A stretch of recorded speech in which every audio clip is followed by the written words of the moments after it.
Vamos domesticar a onça. Muita informação, né? Primeiramente, queria agradecer a sua presença aqui, né, com a gente. Não sei se está ligado. Não tá, não. Dá baixo, né? Acho que está desligado. Acho que o cara tá... Agora foi. Agora tá ligado. Para gravar aqui é bom também. Eu conhecia mais do seu trabalho como pesquisador de arte e já tinha visto alguns dos documentários que você fez com artistas e tal. O do Farnese mesmo é um filme que ele circulou muito. Eu fiz escola na época chamava Belas Artes, hoje Artes Visuais, na UFMG. E foi um filme que eu lembro que ele tinha lá em VHS, assim, uma cópia que a gente teve acesso na época e tal. Então, esse documento é muito importante, mas eu confesso que eu não tinha visto os outros 2 filmes. Quer dizer que você é mineiro? E eu fui criado em Belo Horizonte. Ah, bom, porque eu sou mineiro, embora tenham falado por aí que eu sou paulista. Não, faço questão de dizer que eu sou mineiro, viu? Eu não nasci em Minas não, mas eu também sou. Mas não tem importância. Mas, e aí, então assim, para mim foi um impacto muito forte. Eu até fiquei muito tocado pelo segundo filme, o primeiro filme agora da segunda sessão, né? O filme que pega bem aquela época ali daquele auge, né? Do HIV como né? Praticamente, sei lá, bomba atômica dos anos... Sentença de morte, né? 90, né? Assim, e passei por isso na família, então eu sei tanto que era pesado, tanto que... Sandra, eu vou pedir pra você afastar um pouquinho, porque tá muito alto, beleza. Não, claro. só pra cabine pra gente. Sim. Tá? E então, assim, acho que é impressionante, né? Como é um documento mesmo de uma época, acho que um registro muito forte, muito preciso, de uma época muito dramática mesmo, acho que... Agora você tá louco. Ficou baixo, né? Acho que fica na reta, né? O microfone é muito direcional. Fiquei confortável Não, Mas tá alto pra plateia ou tá alto pra mim eu gravação? ouço do mesmo jeito, então realmente não sei como é que tá saindo aí, desculpa. O retorno, você reclamou do retorno já, né? Vamos dar um Jet Maia aqui. Retorno, os decibéis. só não encostar mesmo. Muito Então, assim, pra mim foi um impacto muito grande, né? Porque você tem um trabalho bastante conhecido como crítico de arte e como um documentarista que fez vários filmes com artistas importantíssimos, assim, esses filmes, acho que alguns até a gente pode falar depois, aproveitar inclusive a presença do Hernani aqui, representando a Cinemateca do Mando, Rio, entender, porque a gente queria ter passado vários outros filmes, mas parece que alguns já nem tem mais cópia, né, e tal. Então eu queria que você me falasse um pouquinho também dessa sua outra faceta, mais documentarista mesmo, que eu te conhecia mais como um pesquisador de arte, assim, quer dizer, acho que os filmes já falaram bastante, mas que você me contasse como foi o processo desses 2 documentários, aliás, o outro também muito impactante, né?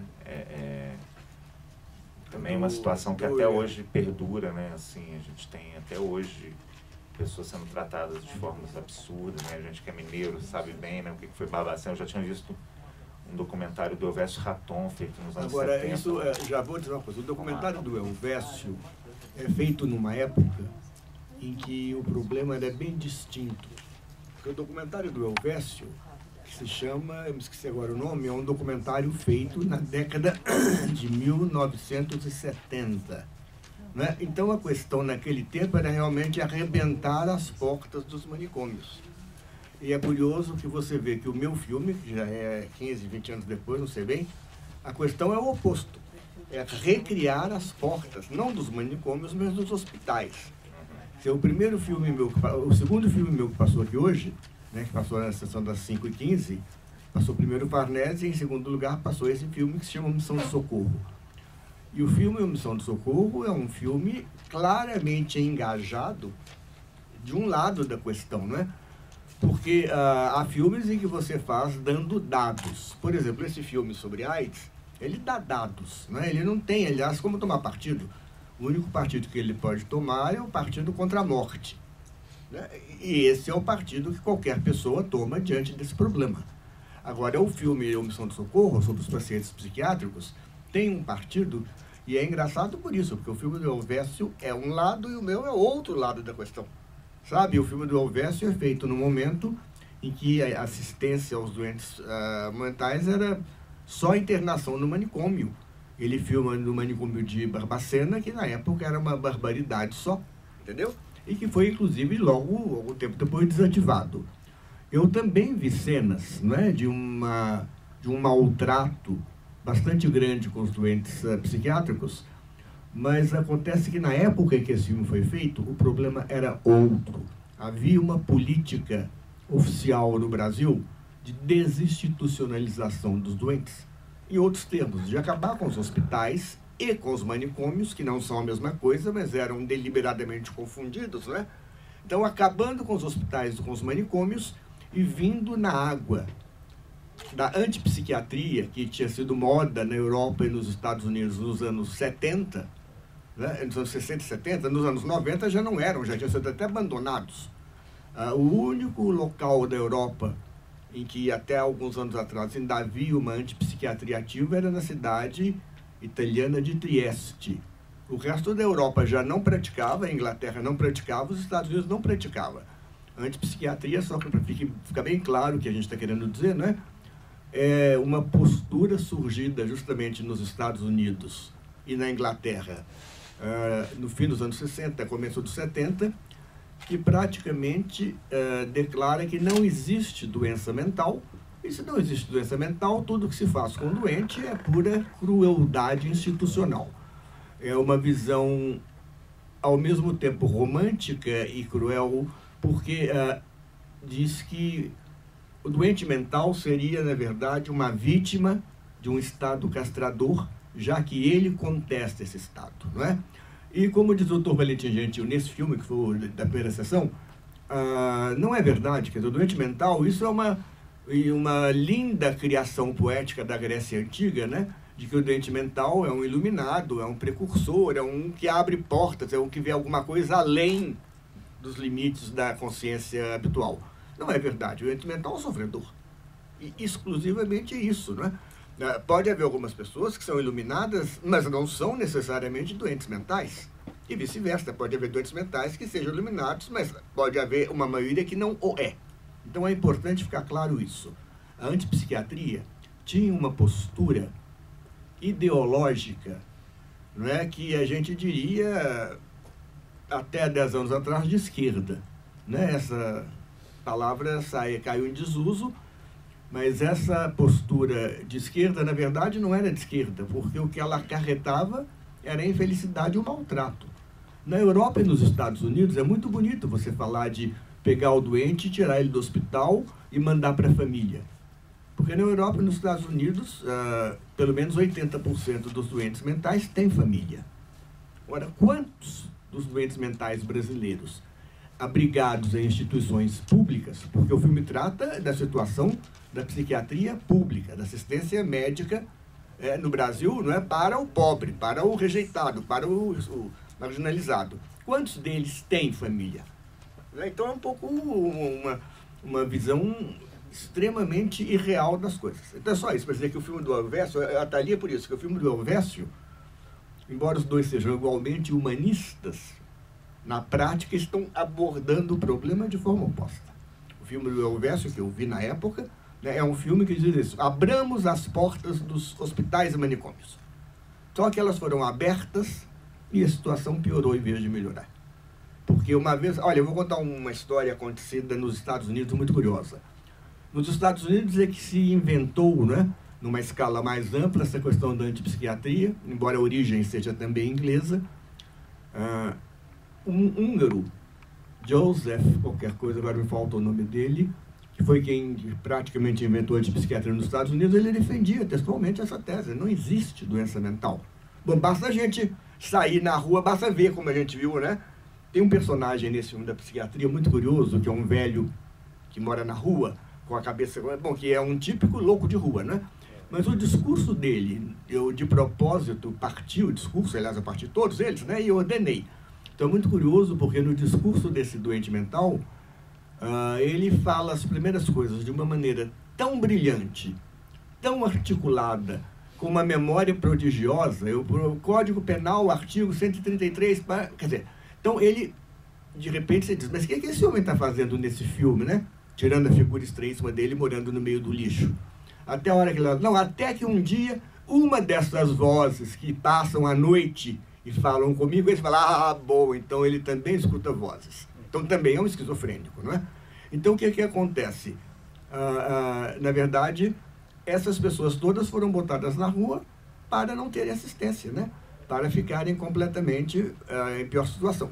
Então, nos Estados Unidos, quando se fala que não tem doente mental, é uma negação da obviedade, quando se falava, porque eles estão aí.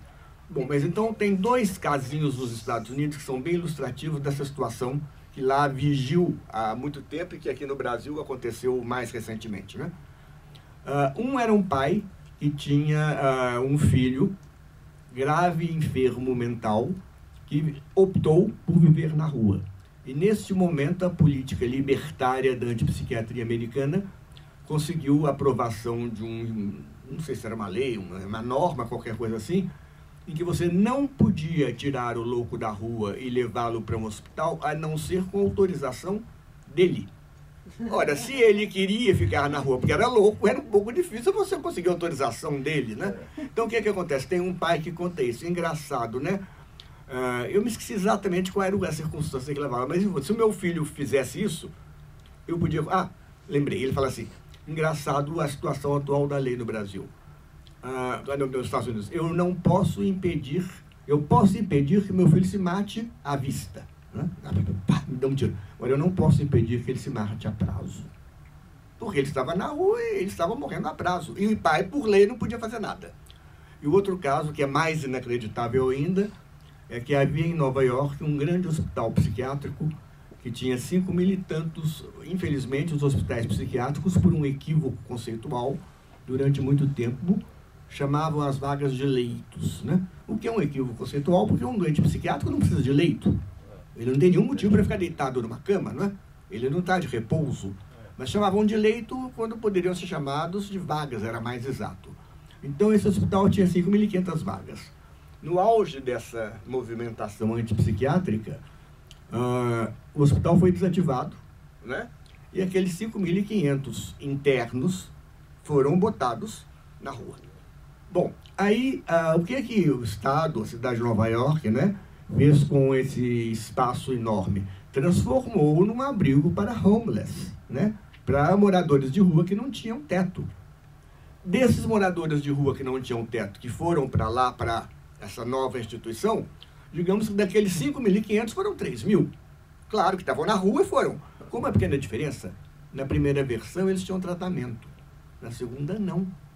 Eles vão para a mesma sala, para a mesma casa, para o mesmo prédio, só que sem remédio. Eles agora são meros moradores de rua. Entende? Então essas contradições do sistema são muito grandes. Então, só para dizer isso, o meu filme é claramente engajado com o que seria, aparentemente, né, uma postura reacionária. Uma vez lá em Minas, uma senhora, isso já tem mais de 10 anos, mudou, uma senhora que era diretora do Sistema de Saúde Mental do Estado, teve uma briga comigo que nós quase chegamos às vias de fato, em cima de um palco, num festival, aliás, por coincidência, lá em Barbacena, onde era o citado filme do... Festival da Loucura. Então é isso, quer dizer, então eu acho que... Festival de arte chamado Festival da Loucura. Foi no Festival da Loucura, pois é, essa senhora, eu quase bati nela, porque a certa altura ela era psicóloga, diga-se de passagem, a grande briga contra a psiquiatria e essa vontade de criar de novo hospitais, não foi dos psicanalistas, não. A grande briga foi dos psicólogos. Eu acho que tinha a ver até com uma questão de reserva de mercado, sabe? Essas coisas são muito traiçoeiras. Você sabe que o ser humano tem motivações, às vezes, que não são conscientes nele, mas que nem sempre são nobres. Bom, então o que acontece? Eu sei que essa senhora, que era uma psicóloga, dirigia um setor, né? Nós quase fomos às vias de fato, porque a certa altura ela disse que eu tinha feito um filme de má fé.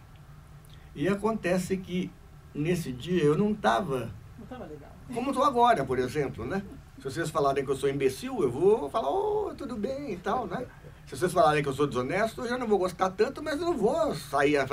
Mas nesse dia eu não estava assim, eu avancei na senhora em cima do palco, assim, de dedo em riste. Ela afinou. Ela voltou atrás. Mas esse tipo de conflito foi muito tido ao longo... Esse filme específico da psiquiatria, que foi o primeiro que passou hoje aqui, né?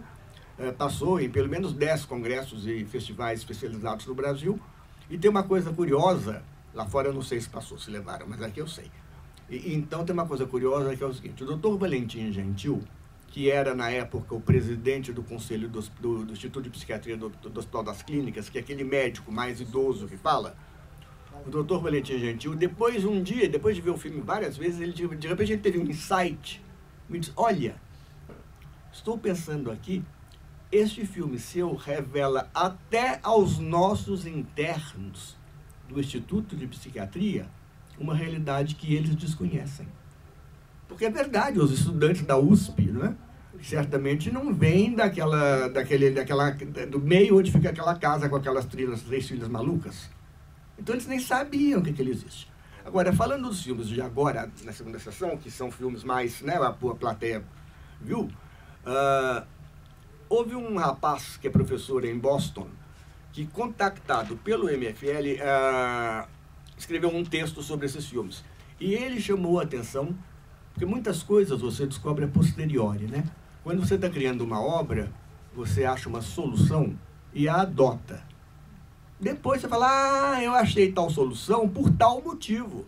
Eu fiz um filme uma vez que eu nunca pensei no que eu vou contar para vocês.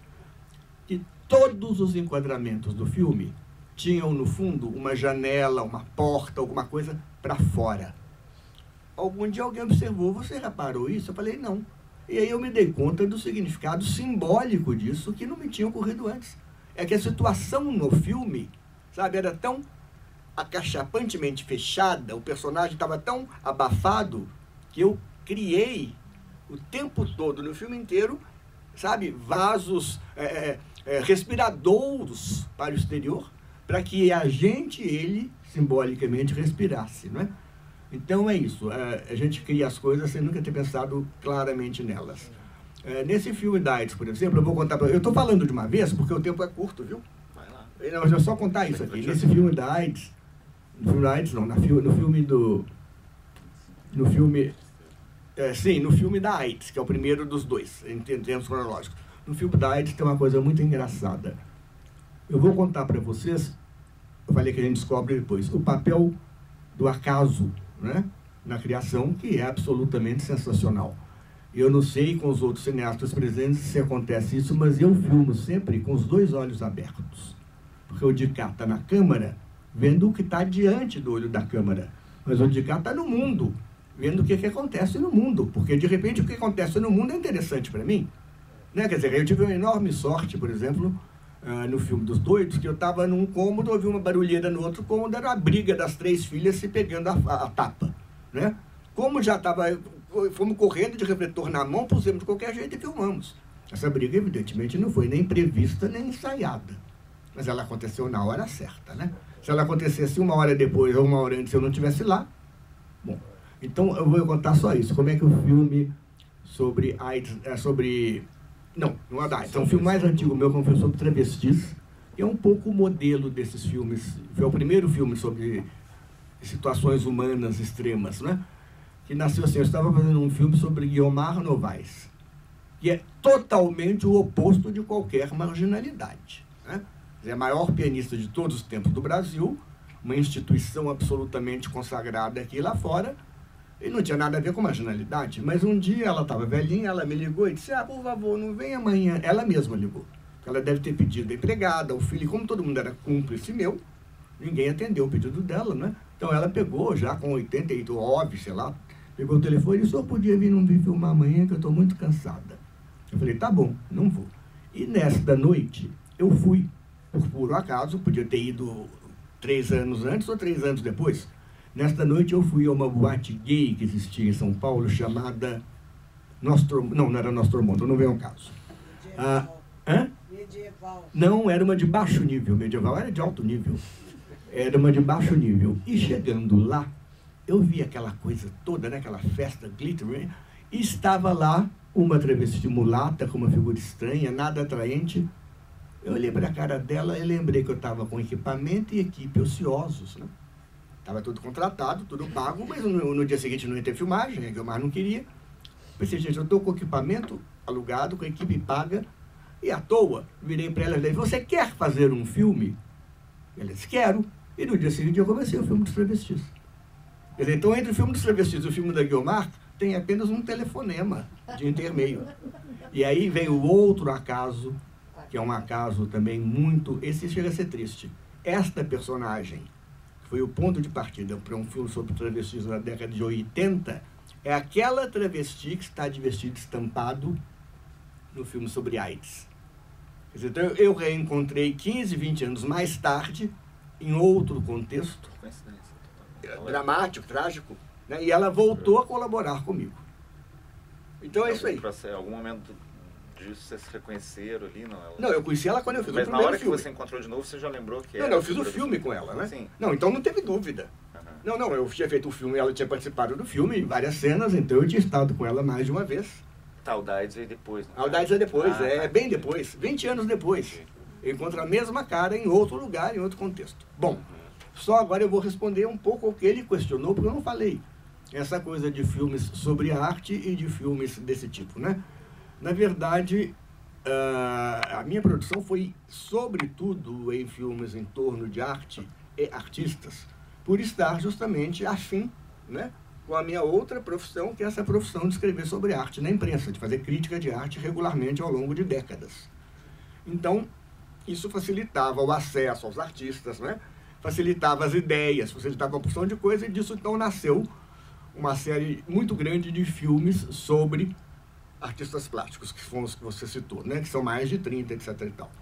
Agora, a partir do momento em que o acaso se encarregou de botar na minha frente um filme sobre travestis, no momento em que os travestis eram as vítimas, né, de um sistema, era o momento em que elas eram presas, em que elas eram batidas, né? Em que elas, e não tinha AIDS, era outro momento do drama delas. Então, no momento em que entrou um travesti na minha frente, entrou essa coisa. Pô, mas há uma outra vertente de filmes fascinantes, que são os filmes sobre os seres humanos propriamente ditos.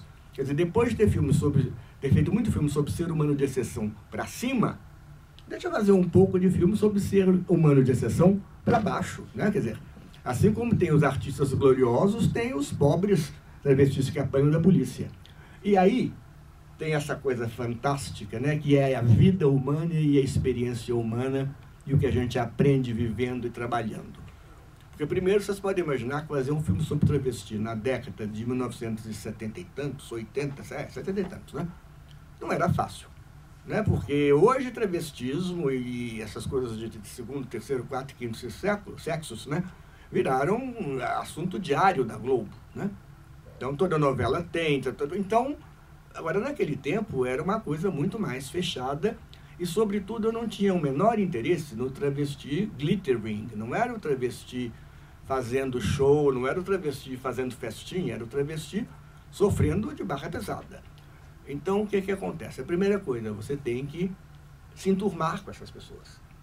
E descobrir, no começo dos filmes dos travestis, descobri uma lição eterna para o resto da minha vida. Que é o quanto a realidade pode ser contraditória com ela mesma e te ensinar uma outra coisa, uma outra abordagem, uma outra forma de ação. Vou fazer um filme dos travestis? Vou.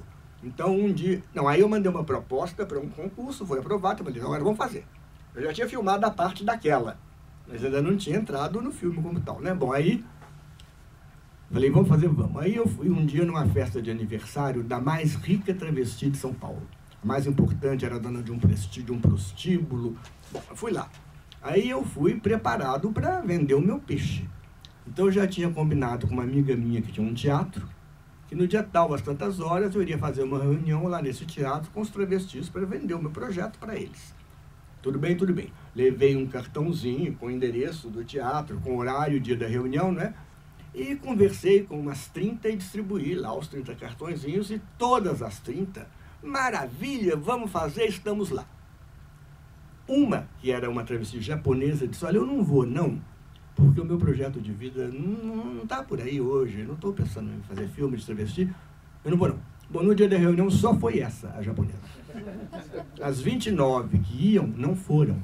Aí eu aprendi o seguinte, há certas situações na vida em que o approach não pode ser a razão e o verbo. Sabe, eu aprendi aí, eu não sabia, até então, eu já tinha 40 anos, né? A minha vida tinha se sucedido bem através da palavra e através da razão. Eu nunca tinha apanhado por usar a palavra e a razão. E nesse dia eu aprendi que eu apanhava, porque a palavra e a razão inteiramente inúteis naquele grupo, né? Tem outras experiências desse tipo, e a mais absurda de todas as experiências desse filme é a seguinte. Um dia eu estava filmando numa avenida aqui de São Paulo, chamada Avenida Indianópolis, que neste momento era um local onde havia pegação de travesti. O pessoal passava de carro e elas ficavam ali, todas animadas, né? E um dia eu fui filmar lá. Agora, é claro que você está filmando à noite, por mais que você queira não criar uma iluminação artificial, né, e tal, você tem que pôr alguma luz. Então, aquele zigue-zague de botar luz, aquela zoeira toda, despertou a ira, que já era uma ira habitual, digamos assim, dos moradores daquela avenida, né? Eu já convivia com travesti ali na frente. De repente, convivia com travesti, carro, refletor e câmera, era muito. Aí ligaram para a polícia e chegou lá no local da filmagem um carrinho, um Volkswagenzinho com 2 ou 3 policiais. Para quê? Eu disse, não, eu estou fazendo um filme sobre travestis para a Secretaria da Cultura, que era o tal prêmio que eu tinha ganhado, né? Aí o policial disse, travesti agora é cultura? Eu falei, o senhor está vendo. E mandei um rapaz que trabalhava comigo buscar na minha casa um papel que eu tinha da Secretaria da Cultura. Esse papel demorou. E no fim o guarda falou assim, olha, o senhor quer saber de uma coisa? Está demorando muito. A gente vai embora, continue o seu filme e boa sorte. E eu continuei lá, bom. Aí acontece o seguinte, eu falei, mas hoje eu tive essa sorte. Posso não ter amanhã. Então eu ia filmar daí a 2 dias numa outra avenida de São Paulo, em outro canto completamente diferente. Fui na delegacia daquela área, procurei o delegado, levei meu papelzinho da Secretaria da Cultura, falei, olha, eu estou fazendo um filme assim, queria filmar em tal lugar, assim. Ele disse, tá bom, mas tem um problema. Nós prendemos todos os travestis anteontem. Você vai filmar o quê? Bom, ele falou, mas espera aí. O delegado levantou, pegou um telefone, ligou, sabe Deus para onde, e disse, fulano de tal, sabe aqueles travestis que a gente prendeu anteontem? Solta todo mundo porque vai ter uma filmagem. Parabéns.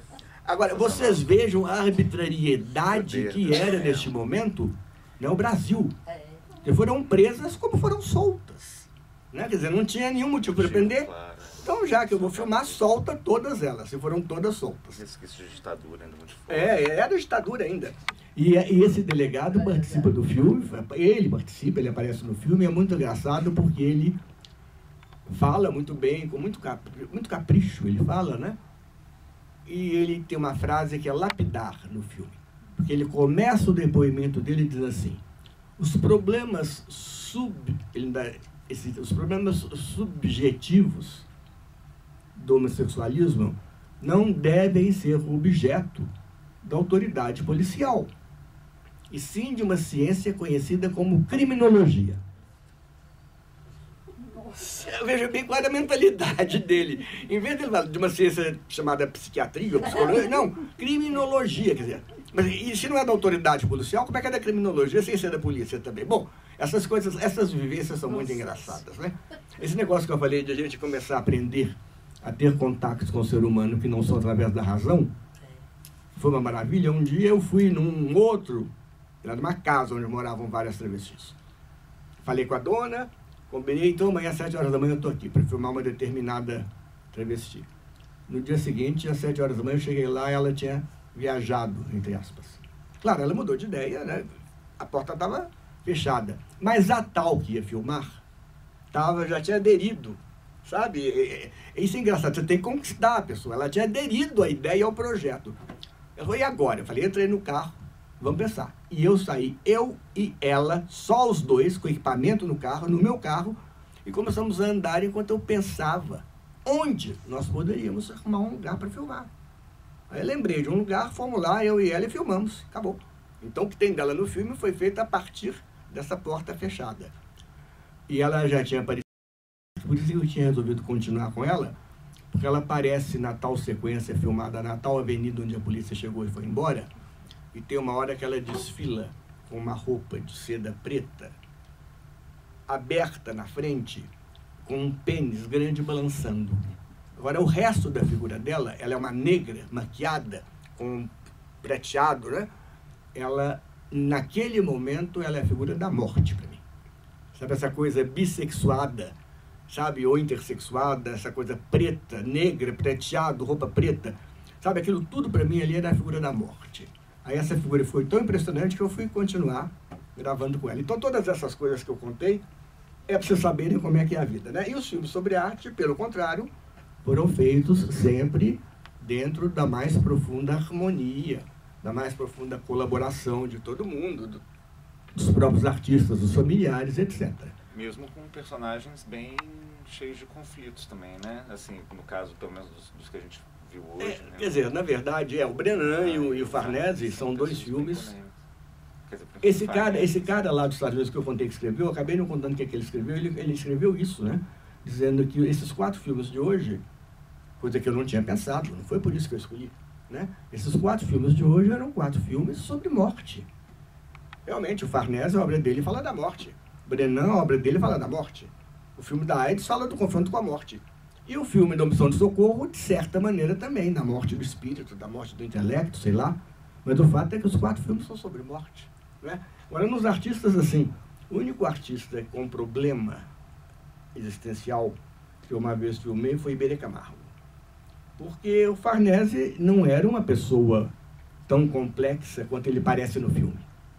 O filme capricha, o filme distorce um pouco, porque, claro que ninguém tem ilusão aqui de que um filme é a realidade, né? Aquela frase do Godard é perfeitamente mentirosa, quando ele fala que o filme é verdade 24 quadros por... Como é que é? É verdade 24 quadros. Não é verdade. Um filme é mentira 24 quadros por segundo. A realidade é que é verdade, né? Quer dizer, você ficciona o tempo todo. E em toda arte, qualquer tipo de arte, música, poesia, tudo é ficção, né? Não é verdade. O personagem não está morrendo na hora em que você vê ele morrendo na tela, né? Então, a ficção é verdadeiramente o fundamento de toda a criação artística. A ficção nesse sentido, de que você não se limita a copiar o real, né? Então, com todos eles, eu não tive nenhum problema. Agora, o Iberê tem uma coisa curiosa. O Iberê Camargo, para quem não sabe, foi o maior pintor abstrato do abstracionista do Brasil na década de 70.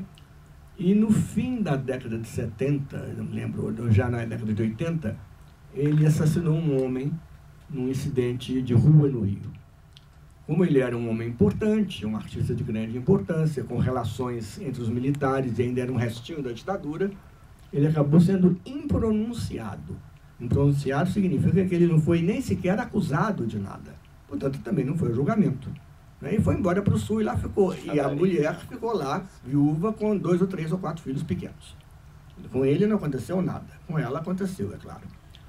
E o Iberê era uma pessoa muito complexa. E esse assassinato o levou de volta à cidade de origem dele, que era Porto Alegre, onde ele criou uma obra bem diferente, figurativa. E o Iberê, no filme que eu fiz com ele, ele ainda não tinha cometido o crime, mas como eu falei para vocês que tudo é ficção, né? Tem uma hora que ele pega uma espátula, ele está pintando. Honestamente, eu não me lembro de ter dito para ele que pegasse a espátula assim ou assado. Porque quando você está filmando, você dirige a realidade, né? Se eu não falar para a pessoa, sua mão vai ter que ir daqui até ali, a mão dele vai sair de foco fora do momento. Então, ao fazer um documentário, você dirige a realidade também, né? Alguns planos não. Eu gosto muito de fazer planos de rua sem nenhuma direção, né?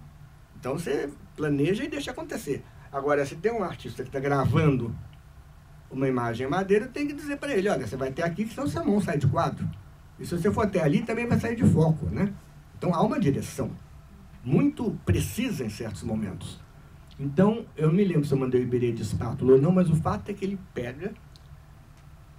Quer dizer, o clima era este. Então, talvez eu tenha influído no clima, se não no gesto. Ele pega a espátula, pega a tinta e vai assim pro quadro. Bom, um outro artista que fazia parte dessa série, chamado Paulo Roberto Leal, viu esse filme e disse, puxa, você capturou o lado The Killer do Iberê. Um ano depois ele virou The Killer.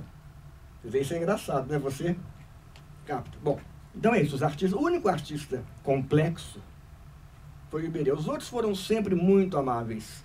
Eram pessoas próximas de você, assim, numa proximidade de intimidade, de amizade? Ou eu imagino que algumas não. Sim, outras não. O que realmente era meu amigo era Farnese. Eu já era amigo do Farnese quando eu fiz o primeiro filme.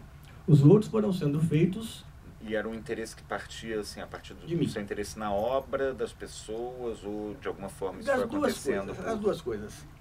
As Na pessoas obra e na aparecendo. pessoa.